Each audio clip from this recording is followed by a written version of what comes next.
Guys, आप लोगों का स्वागत है मेरे यूट्यूब चैनल पे। एक बार की बात है, एक जंगल में एक हाथी और उसका बच्चा बड़े ही मज़े के साथ रहते हैं। बड़े आनंद पूर्वक रह रहे थे, लेकिन हाथी को हमेशा ये चिंता सताया रहता था कि कहीं इंसान द्वारा उसका बच्चा वो खो ना दे। लेकिन वह हमेशा अपने बच्चे के आसपास ही रहती, कभी उसको छोड़कर दूर नहीं जाती। एक दिन की बात है, हथनी का बच्चा घास खाते खाते थोड़ा दूर निकल जाती है। तभी हथनी को एहसास होता है कि उसका बच्चा उसके आसपास नहीं है, कहीं खो गया है। और उसको ये भी लगता है कि कोई इंसान के आने की आहट महसूस होती है, गाड़ियों की आवाज़ आती है। तभी वह हाथी अपने बच्चे को ढूंढने लगती है। उसका बच्चा उसको कहीं भी नहीं मिलता। तभी गाड़ी की आवाज़ आती है।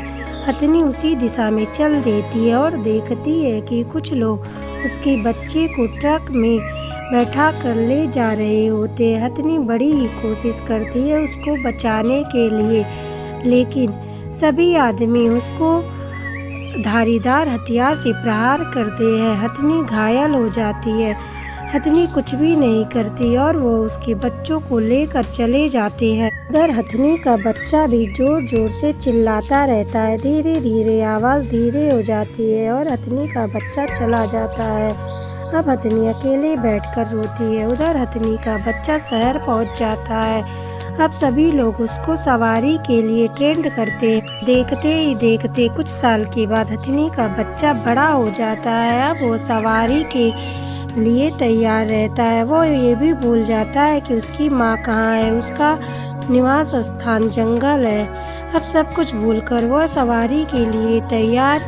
सभी लोग उसको अच्छे आभूषण पहनाकर सजावट करके अब कुछ पर्यटक आते हैं और हाथी के ऊपर बैठकर सवारी करने लगते हैं। कुछ पैसे कमाने के चक्कर में इंसान इतना निर्दयी हो जाता है कि वो जंगल के जानवरों को उठाकर शहर ले आता है और उनको अपने परिवार से अलग कर देता है।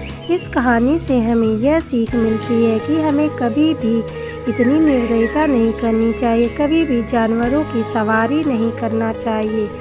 तो अगर ये कहानी आप लोगों को अच्छी लगी हो तो लाइक, सब्सक्राइब और शेयर करें और हमेशा ध्यान रखें कि कभी भी किसी भी जानवर की सवारी करने से बचें। धन्यवाद।